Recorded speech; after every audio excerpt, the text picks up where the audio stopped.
Oh, oke, Zain. Sip, nah gitu dong. Harus pede ya. Gak apa-apa, masalah benar atau salah kan namanya juga latihan ya.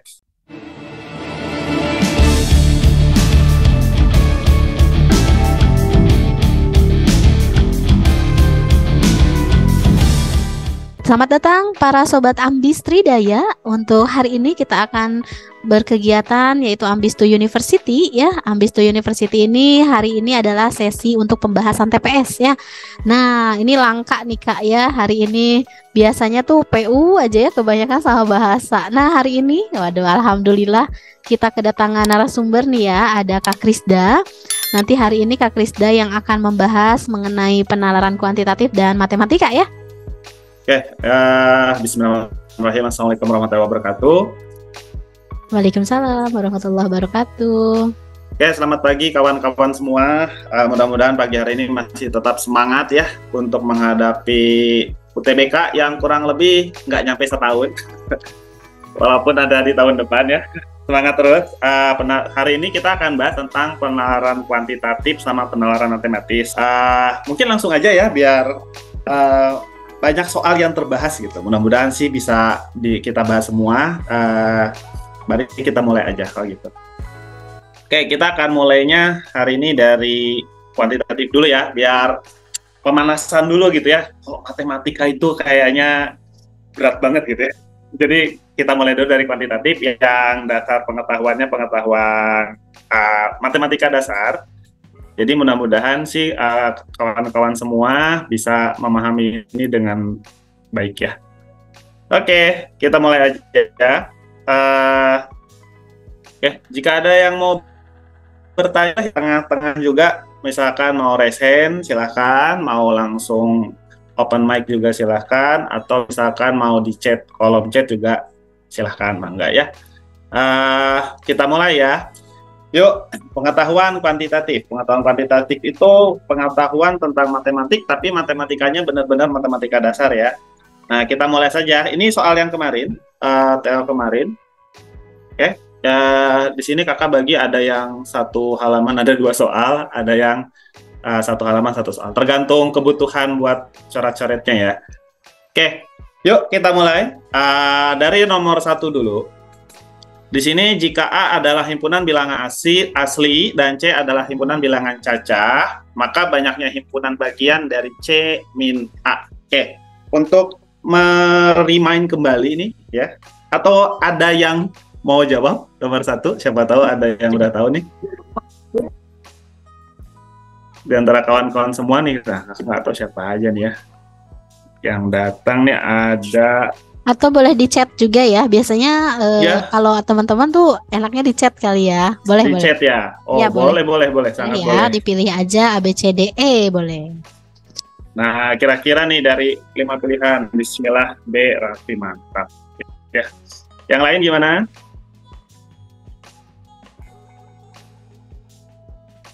Oke, supaya agak refresh kembali ya. Apa tuh bilangan asli, apa itu bilangan cacah ya.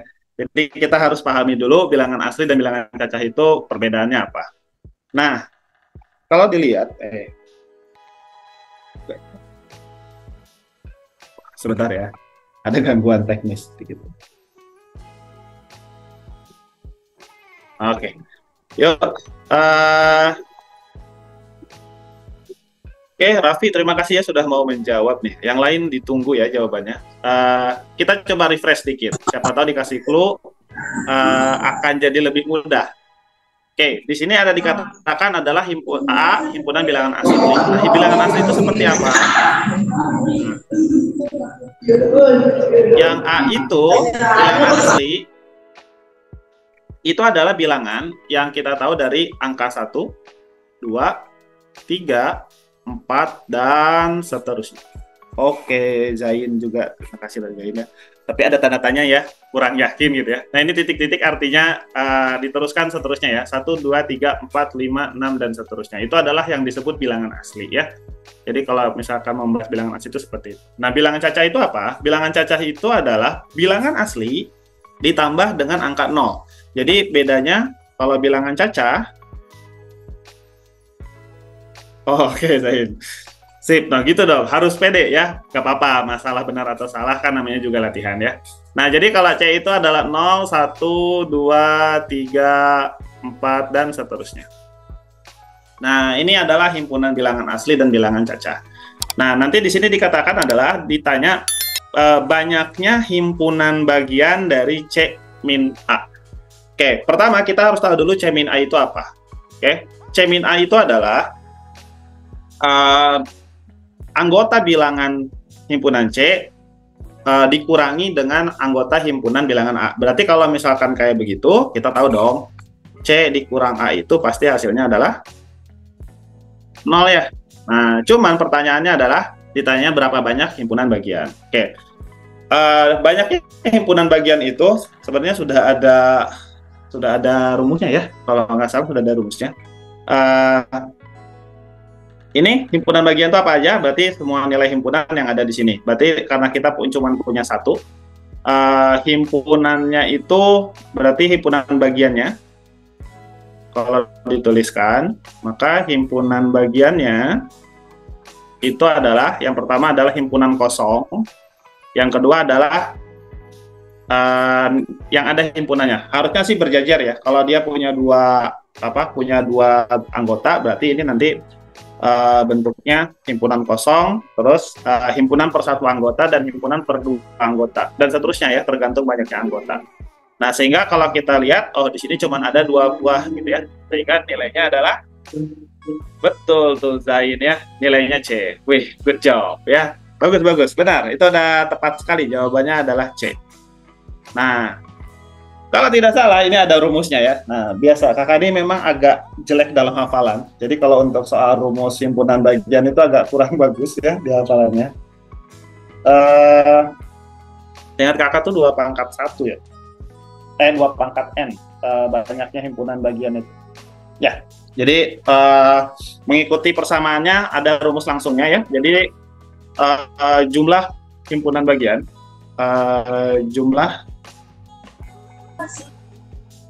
himpunan bagian itu bisa dituliskan sebagai dalam bentuk rumus itu 2 pangkat N.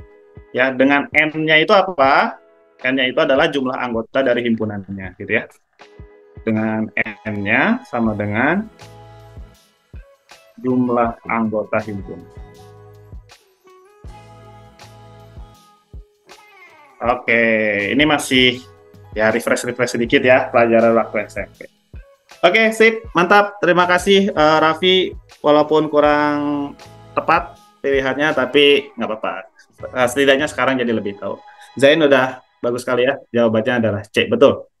Jawabannya adalah 2. Jadi mengenal bentuk himpunan bagian itu seperti apa.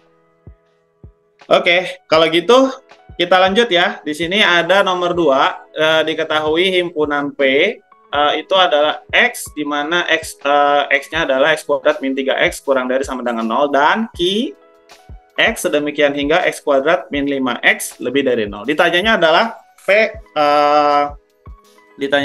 P irisan Q ya. Ini kalau ada huruf N gini, ini namanya irisan. Artinya irisan itu adalah setiap bilangan yang masuk ke dua-duanya gitu ya. Nah, pertama apa yang harus dilakukan? Nah, ini tuh sebenarnya apa sih? Nah, ini namanya notasi pembentuk himpunan. Nah, notasi pembentuk himpunan itu harus kita bikin bentuk cacahnya, karena ini kan masih dalam bentuk pangkat 2 ya, X kuadrat min 3X kurang dari 0. Nah, ini materi apa sih sebenarnya ya? Ini menggunakan materi yang kita kenal namanya pertidaksamaan kuadrat. Jadi kita selesaikan ya. Nah, sekarang kita selesaikan dulu pertidaksamaan kuadrat. Ini tuh materinya namanya pertidaksamaan kuadrat. Ya. Ya, kita punya 2, ada P, ada Q. Nah, nanti kita akan buat grafiknya nanti kita jadi kalau pertidaksamaan kuadrat itu penyelesaiannya menggunakan gambar. Nah, nanti gambarnya akan kita gambarkan di satu gambar yang sama sehingga nanti akan terlihat irisannya yang mana. Oke, mulai dulu ya. Berarti P, lihat ininya pertidaksamaannya gitu ya. Kalau tidak dituliskan apa-apa berarti X-nya bilangan real. Berarti kita masukkan P-nya itu di dalam pertidaksamaan X kuadrat dikurang 3X kurang dari sama dengan 0 gitu ya. Nah, Bagaimana caranya? Cara mengerjakan pertidaksamaan kuadrat itu sama seperti persamaan kuadrat. Berarti ini kita faktorkan dulu. Sehingga kita peroleh, karena dia punya X di kanan kiri, maka ini tinggal dikeluarkan X-nya, sehingga sisa X kurang 3. Oke. Bentuknya ini, kalau kita gambarkan penyelesaiannya, berarti dari kesimpulan yang kiri, kita dapat X-nya ini nanti akan setara dengan 0, atau X-nya setara dengan, mungkin dituliskannya jangan gini ya. Berarti di sini X dikurang 3 sama dengan 0, sehingga X-nya setara dengan 3. Nah, kita punya ini hanya batas. Jadi, kalau digambarkan dalam kurvanya dari garis bilangan seperti ini, kita akan dapatkan batasnya itu di 0 dan di 3. Nah, di sini biasanya simbolnya itu menggunakan lingkaran. Kalau di tanda pertidaksamaannya ada sama dengannya, berarti lingkarannya penuh. Ya, berarti ini kita akan ambil lingkarannya. Kalau misalkan tidak ada sama dengannya, jadi hanya kurang dari saja, itu berarti lingkarannya kosong. Ya, yang artinya nilai batas tidak masuk ke dalam penyelesaian. Nah, ini kan ada sama dengannya ya, jadi penuh di sini. Nah, berarti kita akan peroleh kurvanya. Di sini ada 3 daerah yang dibatasi oleh batasnya ya, kiri, tengah, kanan. Nah, ini adalah triknya. Jadi kalau lihat persamaan kuadrat, ada nilai yang di depan. Ingat ya, persamaan kuadrat itu kan nulisnya AX kuadrat plus BX plus C. Ya. Nah, ada yang namanya A. Nah, untuk yang A-nya sama dengan 0, sama dengan 0, maaf. Kok sama dengan 0? A-nya itu positif maksudnya. Untuk yang A positif, untuk di mana ya nulisnya di sini ya? Untuk A positif itu lebih dari 0. Nah, maka nilai daerahnya itu akan selalu plus, min, plus. Persamaan kuadrat itu sesederhana ini sebenarnya ya. Jadi nilai negatif di tengah, kiri kanannya positif. Nah, yang akan diminta adalah lihat di persamaan awalnya. Yang diminta adalah nilai ketika mintanya yang kurang dari 0. Kalau kurang dari sama dengan 0 itu artinya nyari yang negatif. Berarti penyelesaiannya adalah daerah yang tengah. Nah, nanti kalau ada yang mau bertanya, silahkan ya. Nah, kayak begitu untuk yang P.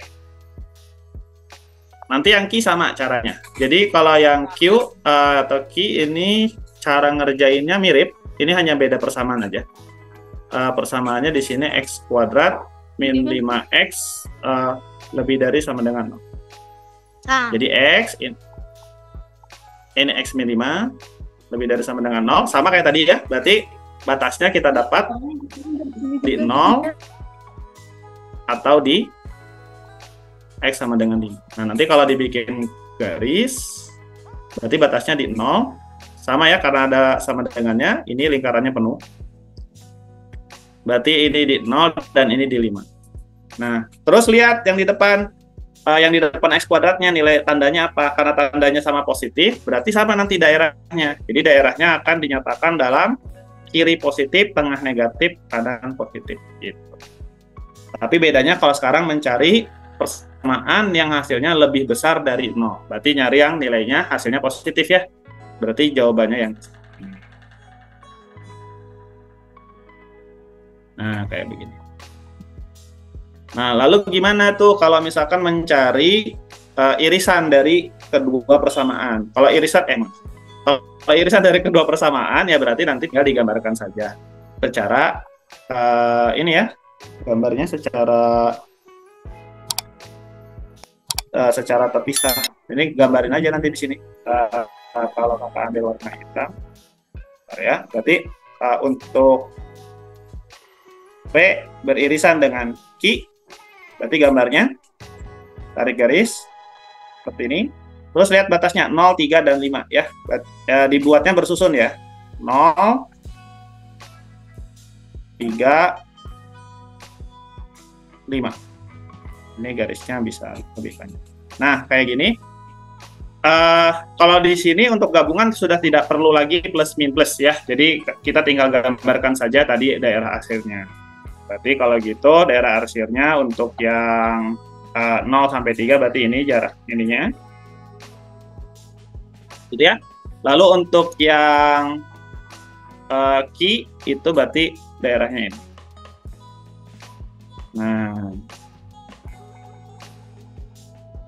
sip, kayak begitu. Nah, maka kalau kita lihat dari gambar, mana irisan dari kedua penyelesaian? Dari A, B, C, D, dan E, berarti jawabannya yang mana? Ada yang tahu di sini? Yang lain, bagaimana yang lain? Boleh dijawab di chat ya, teman-teman ya. Ya, boleh banget di chat. Iya. Ini baru Raffi yang jawabnya. Ayo, Gasani, gimana Gasani? Ini mantan murid kakak di tahun kemarin. Yuk, oke. Kamila? Oh, dipanggil? Oke, Zain. Yuk, jawabannya apa? Oke, Gasani udah jawab B katanya. Raffi tadi langsung opsinya 0 katanya. Oke, ada nih semua? Oke, kalau gitu, oke, masih ada nih. Realme 3 juga sudah menjawab C. Waduh, jadi sampai brand HP masuk ya. Oke. Sip, kalau gitu, kakak tutup dulu ya jawabannya. Jawaban yang tepatnya adalah betul ya, yang B. Ini jelasnya lihatnya di grafik terakhir. Lihat, impitan dari garis daerah yang dibatasi warna biru dengan yang warna merah. Dia hanya berimpit di garis ini doang. Daerahnya. Berarti banget di titik A, irisan Q-nya ini hanya himpunan 0 saja. Nah, itu jawabannya. Oke, seperti itu. Mudah-mudahan bisa dipahami ya oleh kawan-kawan semua. Oke, itu nomor 2. Pembahasannya seperti ini. Kalau misalkan ada yang mau bertanya, silakan. Kalau misalkan tidak, kakak akan lanjut ke soal selanjutnya. Oke, belum? Yuk, kalau belum kakak lanjut ya. Kita lanjut ke soal nomor 3. Oke, di sini ada soal nomor 3 itu pada persegi ABCD. Diketahui bahwa AE, EF, FB, AG, GH, dan HD sama. Berarti ini artinya bentuknya persegi ya. Oh, ada ditulisin. Dan ini akan dibagi menjadi 3 bagian per sisinya gitu ya. Jadi sisi vertikalnya 3 bagian, sisi horizontalnya juga 3 bagian. Lalu dalam bagian-bagian ini ada partisi-partisi yang diarsir dan yang tidak ya. Dan diketahui EK, FL itu tegak lurus, berarti ini benar-benar simetris ya, motongnya. Kemudian GK dan HL tegak lurus AD, artinya ini membentuk lagi persegi di dalamnya ya. Ini kalau yang AG, EK itu persegi, lalu EK dan FL itu dia sejajar ya. Jadi ini selalu membentuk siku-siku. Nah, kalau gitu ini perpotongannya sangat bagus dan simetris. Nah, kira-kira ini ditanyanya adalah rasio atau perbandingan antara luas daerah yang tidak diarsir dengan luas daerah yang diarsir. Oke. Ada yang tahu kira-kira? Nah, nomor 3 ini gimana caranya? Ada yang tahu? Kira-kira jawabannya berapa? Perbandingan luas daerah. Oke, Raffi.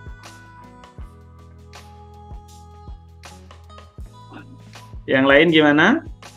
Tiara, Dean, Asya, Evan, banyak nih ya, Gasani, Kamila, Lenovo, Haryanto, Nafisa, Nazwa. Nazwanya ada banyak ya, ini ada beberapa orang. Ada Nazwa lagi, ada Nike, Nilam, Zain, sama Naila Belva. Dan ada Akbar. Oke, ini hanya Raffi aja nih yang jawab. Oke, kalau gitu kita langsung bandingkan ya. Ini intinya perbandingan. Perbandingan itu tidak memperdulikan yang namanya skala. Yang penting dia harus sama, ya. Nah, membandingkannya gimana? Cara termudahnya adalah ini kita bagi menjadi beberapa bagian aja. Karena ini kan dibikinnya simetris, maka kalian bisa bagi dalam skala-skala kecil ya. Jadi kalau misalkan digambarkan skala kecilnya jadi gini. Kita bagi skalanya dalam bentuk kecil. Jadi kita akan bagi begini. Salah ya? Oh ini. Jadi kita akan bagi dalam skala-skala kecil. Nah, sehingga nanti kita akan dapatkan persegi kecil. Nah, persegi kecil inilah nanti yang bisa dijadikan perbandingan. Nah, ini cara termudahnya seperti ini. Terus satu lagi, kan ini agak nggak terlalu pas. Nah, nggak apa-apa lah ya. Oke, seperti ini. Gandeng anjing nih lu stand-up mah. Butuh tuh videonya. Oke, ke data ya dulu. Ke data.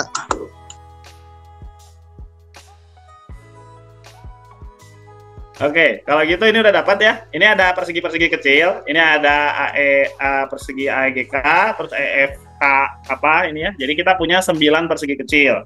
Nah, untuk membuat perbandingannya simpel, berarti tinggal hitung aja. Berarti yang diarsir ada, nah tinggal dihitung ya, persegi kecilnya ada berapa. Berarti 1, 2, 3, 4, 5, 6. Yang tidak diarsirnya ada 3. Berarti kalau dituliskan, kalau gitu nanti kita peroleh bahwa nanti yang diarsir itu ada 6 persegi kecil, kemudian yang tidak diarsir itu kita punya 3. Berarti perbandingannya ya tinggal dibandingkan saja ya. Berarti perbandingannya adalah tidak diarsir berbanding yang diarsir itu setara dengan 3/6. Nah, ini bisa disederhanakan ya. Dibagi 3 semuanya, kita dapat 1/2. Oke, ini jawabannya. Betul ya, Raffi? Udah jawab. Terima kasih banyak. Oke, jawabannya adalah yang C. Sip. Nah, ini adalah hasilnya untuk yang nomor 3. Mudah-mudahan bisa. Sampai sini. Oke. Nah, untuk nomor 4 itu sebenarnya prinsipnya sama kayak nomor 3, cuman karena dia bentuknya lingkaran, jadi kita tidak bisa menggunakan partisi seperti ini. Karena lingkaran itu makin besar jari-jarinya, maka luasannya itu bertambahnya bukan 2 kali lipatnya gitu ya. Jadi kalau misalkan jari-jari berbeda 2 kali lipat, luasnya itu bertambahnya tidak seperti itu. Nah, berarti ini nanti gimana tuh cara mengerjakannya? Nah, caranya seperti ini. Jadi untuk yang nomor 4 itu kita harus cari nilai yang terarsir berapa gitu ya perbandingannya. Nah, mana berarti yang diarsir? Yang diarsir itu nanti kita bagi. Ini kan ada 4 lingkaran ya, A, B, C, D. A yang di dalam, B itu yang ada arsirannya, C yang luar, D yang ada arsirannya. Tapi dilihatnya lingkaran secara utuh ya. Nah, untuk mencari yang diarsir dan yang tidak diarsir, itu kalau yang ini lebih disarankan menggunakan rumus luas. Masih ingat rumus luas dalam lingkaran? Luas lingkaran itu dirumuskan sebagai PR pangkat 2 ya. Pi kali jari-jari kuadrat. Nah, Pi-nya nanti kita abaikan. Kenapa diabaikan? Karena yang dicari adalah perbandingan. Perbandingan itu nilai yang sama, atau kalau dalam rumus itu nilai yang sudah tetap ada di rumus. Contohnya kalau di segitiga itu setengah kali alas kali tinggi. Nah, setengahnya itu bisa diabaikan ya. Ini pun sama. Jadi nanti kita tinggal pakai jari-jari kuadrat aja rumusnya. Itu sederhananya ke situ ya. Oke. Kita mau mencari luas yang diarsir dan luas yang tidak diarsir. Ini pertanyaannya sama ya, perbandingan luas yang diarsir dan luas yang tidak diarsir. Nah, caranya gimana? Ini clue-nya. Clue-nya adalah kita harus membagi lingkarannya, karena lingkarannya terlalu besar. Jadi kita akan bagi lingkaran BA sama lingkaran DC. Jadi kalau misalkan digambar ulang, ini lingkaran. Nah, kalau kita gambar ulang lingkarannya, misalkan di sini, ini yang DC dulu. Oke. Lalu kurang bagus ya, tapi lumayan. Nah, anggap aja kurang gede ya si DC-nya kan.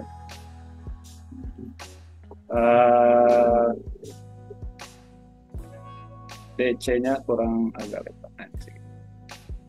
Oh, salah. Sorry. Harus ngambilnya dari tengah gadget.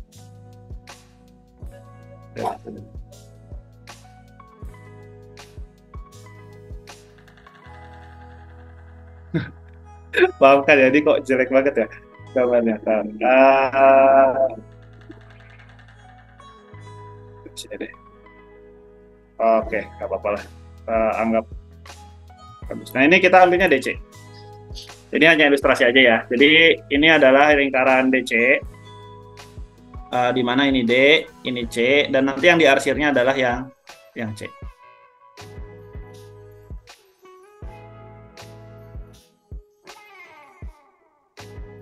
Oke, kita akan cari yang diarsir ya. Nah, berarti D itu jari-jarinya 4 ya, sedangkan C itu jari-jarinya 3. Jadi kalau dituliskan ini, kalau kita tuliskan ini kan panjangnya 4 cm. 4 aja ya. Terus C itu adalah 3. Nah, nanti dalam rumusnya untuk daerah arsir itu kan sederhananya adalah lingkaran luar, lingkaran D dikurangi lingkaran C, betul? Nah, nanti kita dapatkan besar arsiran, luasnya berapa. Oke, kalau gitu nanti kita peroleh ini luas arsirannya untuk arsir 1. Luas arsir 1 itu luasnya berarti kalau dihitung berapa tuh? Ada yang tahu? Berarti rumusnya kan PR kuadrat, pi kali 4 kuadrat dikurangi pi kali 3 kuadrat. Nah, karena nanti hasil akhirnya rasio, pi-nya nggak usah dimasukkan. Jadi R kuadratnya aja. Berarti ini kita dapat 4 kuadrat dikurang 3 kuadrat. Nah, ini dihitung aja normal ya. Berarti 16 dikurang 9, karena angkanya masih mudah dihitung. Berarti 16 kurang 9 hasilnya adalah ya 7 ya. Nah, bentuknya kayak gitu. Nah, sekarang kita mau nyari arsiran yang di B. Berarti sama prinsipnya kayak yang tadi ya. Prinsipnya sama, berarti kalau kita buat lingkarannya. Oke, ini lingkarannya. Ini lingkaran B-nya, lalu ini lingkaran A. Nah, ini lebih oke. Anggap lingkarannya bagus ya. Maaf, ini kurang simetrik. Oke, bentuknya seperti ini. Kalau kita tuliskan, berarti ini lingkaran B-nya. Oke, ini yang B, ini yang A. Nah, terus yang diarsirnya adalah yang ini ya, sebagian dari B. Jadi B itu bukan yang diarsir, melainkan lingkaran dari tengah sampai ke ujung ya. Jadi lihatnya dari pusat. Nah, jari-jarinya nanti berarti yang B itu 2, yang A itu 1. Nah, cara ngitungnya sama ya. Ini adalah yang daerah arsir 2. Daerah arsir 2 itu berarti berapa tuh? Arsir 2 itu berarti nanti 2 kuadrat dikurang 1 kuadrat. Hitung normal aja, 4 kurang 1, ini hasilnya 3. Berarti kalau gitu kita akan peroleh ya, warna biru mungkin kan. Ini yang tengah ini 3. Nggak kelihatan ya.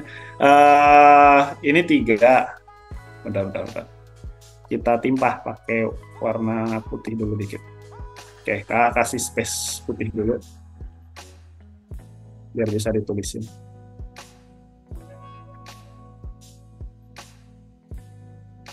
Oke, kayak gini ya. Nah, berarti nanti dari situ kita akan peroleh arsiran yang luar hasilnya adalah 7. Arsiran luar adalah 7. Arsiran yang dalam adalah 3. Nah, lalu yang tidak diarsir ini berapa? Gampang. Intinya lihat, ini kan adalah luas sebagian. Nah, luas total itu sama aja kayak luas lingkaran D, gitu ya. Jadi kalau misalkan kita mau hitung, berarti kita dapat bahwa luas total itu sama aja kayak luasnya D, gitu. Kita sama tidak akan pakai pi-nya, berarti pakai R kuadratnya aja, atau setara dengan 4 kuadrat. Hasilnya adalah 16. Oke, 7 tambah 3, 10. Totalnya 16. Ya. Karena totalnya 16, 7, 3, 10, berarti yang kosong itu, yang 0 itu adalah ini 6. Karena kalau ditambahin Hasilnya adalah 6. Maaf. Yang putihnya itu 6 itu yang luar sama yang dalam ya. Salah nulis, sorry. Nah, gini aja. Berarti artinya luas yang diarsir totalnya adalah 10. Maka yang tidak diarsir itu totalnya adalah, berarti yang tidak diarsir itu nilainya tinggal luas total 16 dikurangi total yang diarsir. Yang diarsir itu 7 dan 3. Berarti nanti ini hasilnya 6. 6 itu udah semua ya, mencangkup dari yang ini yang tengah sama yang di C. Gitu. Udah, ditanyanya apa? Perbandingan kan? Yang ditanya adalah perbandingan luas yang diarsir dan luas yang tidak diarsir. Berarti sama seperti tadi, berarti tinggal 6 banding 10. Atau boleh diubah menjadi, kecil lagi bagi 2. Bagi 2 itu berarti 3 banding 5. Nah, ini jawabannya. Kebalik nggak? Oh, kebalik ya. Perbandingan yang diarsir dan luas yang tidak diarsir. Ketukar berarti. Arsir banding tidak diarsir. Berarti arsir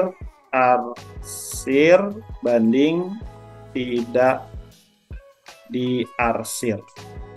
Berarti setara dengan yang diarsirnya adalah 10 berbanding 6. Atau boleh disederhanakan menjadi 5 banding 3. Oh, udah. Jadi jawabannya ya E. Oke, sip. Kayak begitu kurang lebih. Ada yang mau bertanya dulu sampai sini? Barangkali ada yang masih bingung dengan idenya. Kenapa pi-nya nggak dibawa? Kenapa R kuadratnya aja? Ada yang mau bertanya? Teman-teman sekalian? Enggak? Kalau enggak dilanjut ya. Kita lanjut ke nomor 5.